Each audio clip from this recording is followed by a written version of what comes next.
Hi, everyone. I'm Peter Boland, and welcome back to our podcast. This is the second part of our in-depth look at Blue Cross Blue Shield of Massachusetts. And again, that's the middle part of the healthcare handbook. What we're trying to do this time is take a more granular look. What are the possibilities? What are the constraints when a major health plan attempts to do the right thing for the right reason? And what happens when a health plan really listens? What happens next? Now, we're not talking about a net promoter score, which measures the loyalty of the users and their satisfaction and how the customer would recommend or not recommend the product to others. What we're what we're really trying to get at here is what happens when they're really listening, actual listening. Hours spent in rooms with people whose lives are shaped by the health plan's products and by their prices. And that's what Blue Cross Blue Shield of Massachusetts did. They brought together factory workers, teachers, church members, union stewards, single moms, and corporate staff. They didn't lead with actuary tables or benefit designs. This is something different. They led with a simple question. What makes it hard for you to afford to lose another hour of pay? A teacher who holds a prescription in her hand for weeks because the copay is the same as her grocery bill. And as I worked my way through this whole case study, 8 things really kind of jumped out. 8 themes: time, money, transportation, childcare, trust, language, fear, and even uncertainty. And all things we routinely label as social determinants of health. But in these rooms, they're not just determinants, they're decisions, daily, costly, exhaustion decisions. And I want to know that Blue Cross did something really important here. They recognize that claims data and utilization curves don't tell you why people don't come in, why they delay care, why they choose between a bill and a biopsy. So the health plan listened deeply, emphatically, and empathetically, and sincerely. The people doing the interviews were sincere. They were trying to do the right thing. But I wonder if they went home from those sessions carrying a kind of moral weight. I don't use that term lightly, which brings us to one of them in particular, Dr. Thomas Hawkins, a highly respected ethical physician who spent years and years looking at these issues from the data side and the human side. He's a primary care doctor by training, and until recently, the senior medical director for population health and analytics at the plan.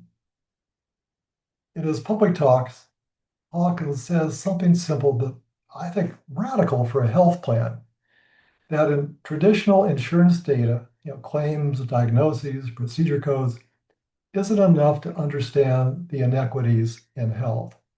You need to know who the people are, where they live, what they earn, what they eat, and how they move through their communities. And maybe most importantly, who they trust. And Tom Hawkins talks about using race and ethnicity data plus neighborhood level information, employer-specific disparity analytics to find the gaps in primary care access, cancer screening, ER use, chronic disease control, and then partnering with employers and community leaders and trusted navigators to actually do something about it. In other words, he's trying to do the right thing for the right reason. The question is whether the system around him lets him do it for the right price. Right thing, right reason, right price. Got to factor in price because listening isn't neutral. And once you've heard how people's lives are boxed in by costs or conditions you help design, you can't just unhear it. It makes an indelible mark. So Blue Cross Massachusetts started moving. They built an equity action community, a learning collaborative with provider groups focused on closing racial gaps and ethnic gaps in care for diabetes and blood pressure, cancer screening. They layered health equity incentives on top of their alternative quality contract. That's their flagship value-based payment model, so that health systems get paid more. When they closed disparities in care for Black and Brown members, they funded community-based organizations and community clinical linkages to support healthier lifestyles and prevent chronic disease. They leaned into culturally competent outreach too, community health workers and data-driven equity dashboards for employers and for providers. Hawkins and his colleagues are using the best tools the health plan has, their data, contracts, payments, employer relationships, to push the system towards equity. Well, on paper, it's some of the most advanced health plan-driven equity work I've seen around the country. So I'd ask, if they're doing all that, why aren't premiums going down? So let's talk about money. When employers, CFOs, and benefit managers hear health equity, they often hear cost or more programs, more staff, more grants, more benefits. They rarely hear savings, and almost never lower premiums. That's the tension we have to confront, and I think confront it honestly. And this is hard to hear, let alone act on. So do health equity partnerships actually save money? I mean, that's maybe the critical question from a health plan's point of view. And if they do, can they ever translate into lower premiums for people, for actual customers? We're starting to see some answers in Massachusetts and in other markets, as you've seen throughout the Health Equity Handbook. When Medicaid plans reduce disparities in hospitalizations for chronic conditions like asthma, heart failure, and diabetes, they avoid expensive ER visits and admissions, right? So when provider groups in value-based contracts improve blood pressure control and diabetes management for Black and Brown members, they avoid strokes and heart attacks that can cost tens of hundreds of thousands of dollars per event. So when community health workers and trusted navigators help people stay connected to primary care, they can reduce avoidable utilization downstream. So those are real dollars. There's nothing abstract or theoretical here. In Massachusetts, Blue Cross's own pay for equity contracts now explicitly reward closing those gaps, and those outcomes flow back into their cost trend. So here's the catch. All this is small relative to the size of the problem, the scale issue again. The Equity Action Committee has awarded millions in support. That's millions, but it's not billions. Again, back to the scale problem. They pay for equity incentives, but they are a fraction of total medical spend. And again, the community clinical languages they celebrate are powerful, but are still pilots compared to the structural scale of housing insecurity, food insecurity, racism, poverty. So can we honestly say that health equity work in Massachusetts is already causing broad premium reductions? No, or at least not yet. Premiums are still rising faster than inflation. Blue Cross can point to specific policy choices that help, like tightening coverage of certain high-cost drugs, avoiding some hospitalizations. These shade points off what premiums would have been. But that's not the same as sending every family a letter that says, because of our equity investments, your premium this year is going to be lower than last. And that's where Dr. Hawkins, what we call moral tension, lives. He can use data to show that Black members are less likely to get colon cancer screening, or Latino members have worse diabetes control. He can build interventions with employers and community partners to improve these outcomes. He can even track cost savings from avoided hospitalizations and complications. All good data, all good metrics. But the structure he works in is still an insurance business model that prices that, products based on risk and utilization and trend.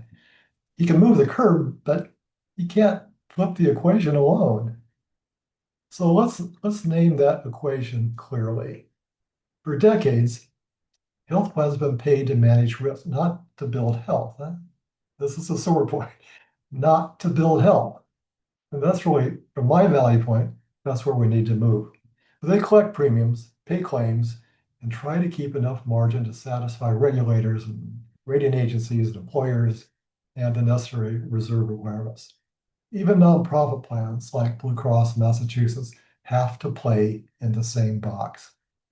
So when they listen deeply to people's lives, they often hear that they're not structurally set up to meet those needs.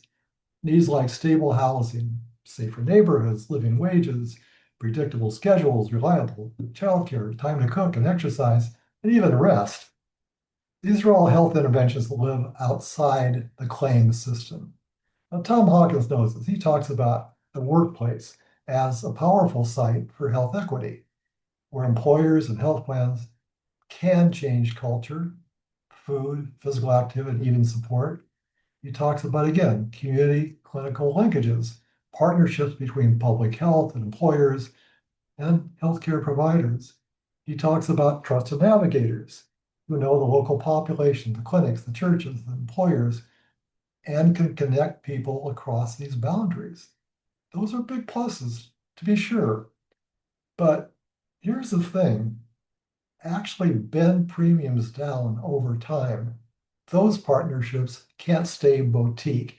They have to scale, whether it be in Massachusetts or any state. In this version of Massachusetts, at least, employers, health plans, hospitals, civic institutions sit at the same table and say, we're going to co-invest in these conditions to keep our workforce healthy and our community strong. So Blue Cross brings data and dollars, and hospitals bring clinical infrastructure and influence over certainly care pathways. Employers bring workplaces, wages, benefit designs that don't punish people being sick or poor. Civic leaders bring housing agencies, transportation, schools, community organizations that understand what people actually need on the ground every day. And communities themselves, the very people sat in these focus groups, bring their lived experience and authority to say, this is what would really help. Together, they create a shared equity investment plan. Not another pilot, not another one-year grant, but a 10-year commitment to fund social infrastructure at a scale that actually changes risk. For example, they can decide to make it possible for every worker in the region to get preventive care without losing wages, build safe, reliable transportation corridors to major clinics and hospitals, ensure healthy food access, and that's the default position in high schools, in all schools and workplaces. Support community-based organizations that provide culturally grounded navigation and support. Then they track the results and the same rigor that Dr. Hawkins brings to disparity analytics. As a result, rates of uncontrolled diabetes and hypertension start to drop across neighborhoods. ER visits for asthma, heart failure, crisis care decline year after year. Surgical complications associated with delayed care, they go down. And the health plan, what used to price at all that risk as trend, suddenly has a different actuarial story to tell. That's when the moral equation shifts, because now doing the right thing for the right reason has finally aligned with the right price. At this point, a health plan can then say to employers, here's what happened when we all went all in on equity.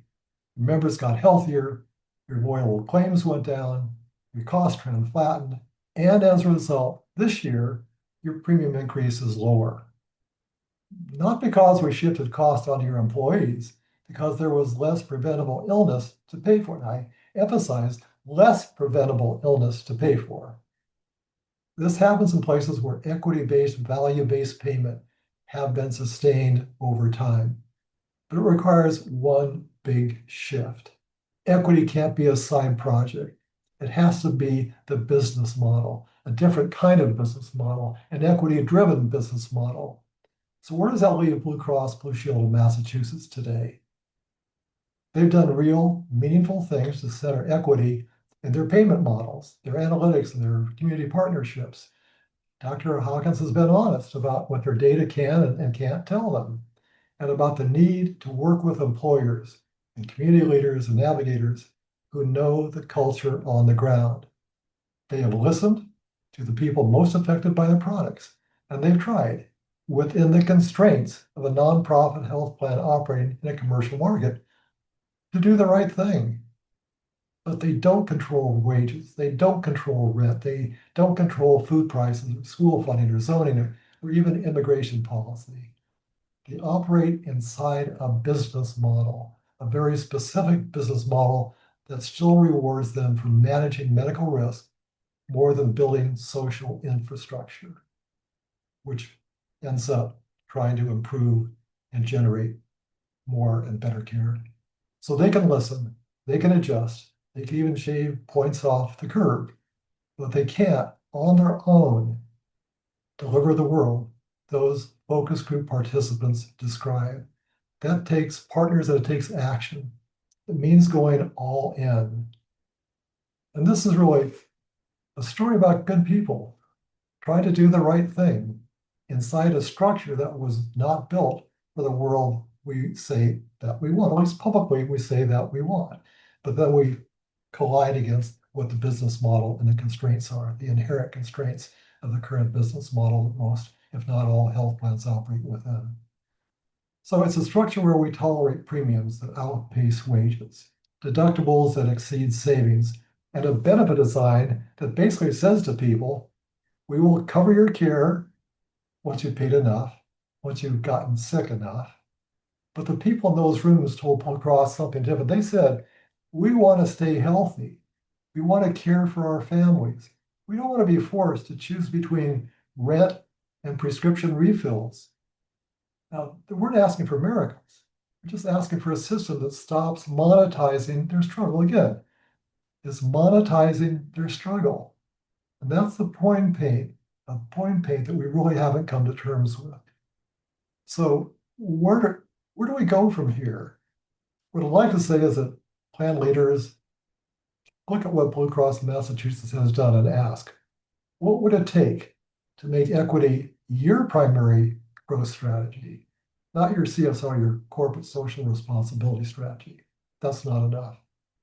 Could you tie a bigger share of your payments to closing disparities? Could you share data on inequities openly with employers and your communities and invite them into the design process? If you're a hospital or a physician group, look at those equity-linked contracts and ask, are we building partnerships outside our walls to make it easier for our patients to actually follow the advice that we give them? If you're an employer, stop treating health benefits as a grudging line item. It's a lot more than that. It's people's lives. Ask your plan for disparity data. Ask what partnerships exist in your communities to reduce avoidable illnesses. Then ask what would happen if you invested your wellness dollars, not more apps and incentives, but in shared social infrastructure that lowers risk for everyone. And if you're a policymaker, consider how regulation and public purchasing power can reward plans and providers that go all in on equity, not just with press releases, but with sustained funding and flexibility to build what communities say they need. Because the alternative is what we have now. More of the same is going to generate more of the same. Right actions, but at the wrong price. So a health plan that listens to people's lives and then prices their products as if those conversations never happen. Good people? Yeah, but trapped in a bad equation. Doing the right thing for the right reason at the right price. That's the standard that we should use to judge every reform, every initiative, every equity program. At the wrong price still causes harm, widespread social harm. Until we build a system where doing good is the business model, not a branding exercise or a side project, this extraction model will continue. And this is not a pie in the sky altruistic conclusion on my part or a nice to have policy proposal. It's a realistic assessment of what is needed and what is possible. I want to be clear about this. What we have now is not reality-based. It's based on a set of assumptions and ossified conventional wisdom that results in more and more sickness care that fewer and fewer people can afford. That is reality. And it may rub some leaders in the healthcare industry the wrong way, but the present business model is bankrupting families. And the lack of health equity is costing employers over $400 billion a year in lost productivity. That is reality. So let's go back to the focus groups again, and more clearly on reality. The people in those focus groups, the factory workers, the teachers, the single moms, the church leaders, the union stewards, the corporate staff have already told us what health would look like if we invested in real health. The only ethical next step is to build the infrastructure that allows those lives to thrive. And that's going to be the essence of my forthcoming publication that builds on the examples of the Health Equity Case Studies Handbook. So I'm Peter Boland, and this is More Health, Less Healthcare. And if this conversation or parts of this conversation resonate with you as a health plan leader, an employer, a clinician, policymaker, take it to your next meeting and ask, where are we doing the right thing, but at the wrong price? And then ask, what would it take to line up the dollars with our ethics? Thank you for listening. I'll see you at the next episode.